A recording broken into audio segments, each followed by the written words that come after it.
Thanks very much for your comments, and once again, and I'd like to pick up one or two points. Moon says it's kind of worrying that every SNP candidate is anti-LGBT, and Humza, who abstained, is somehow the least in the race from a stance of neutrality. Well, I think that when you compare the stance of Forbes and the stance of Yousaf, the former has made it quite clear that should that vote occur again, she would vote against it for gay marriage.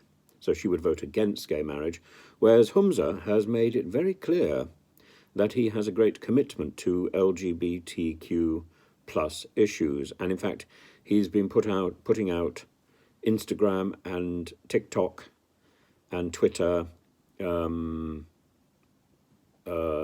designs reaching out to the LGBTQ plus community.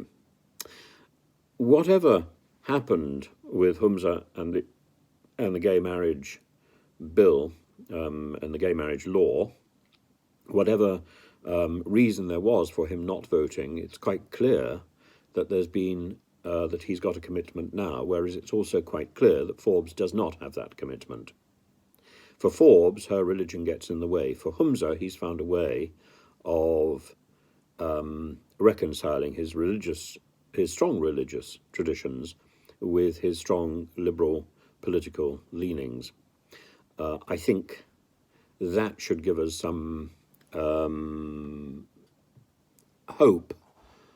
And for those people who say, well, actually what happens north of the border doesn't really matter for people who are based in England or based in another country. Actually, it really does matter, because what we're looking at is politics in action, democracy, devolved power, and we should be saluting all possible movement towards liberality, towards freedom, towards an opportunity for people to express their views and their commitments. We need to foster a less polarized and a less aggressive society. We need to put out the idea that people with whom we do not necessarily politically agree can still be friends, and that we can have an informed, coherent and reasonable debate. I would suggest there's a person who goes under a variety of different names. At the moment, his name is Liam Collins. I would suggest that some of the comments that he's putting out are perhaps a little bit personal and inappropriate. And if the intention is to be funny, it's not really working terribly well. So as somebody else has pointed out, it might be funny in the future. It might be. Tim Woodger says, keep trying, buddy. At some point in time, you'll be funny.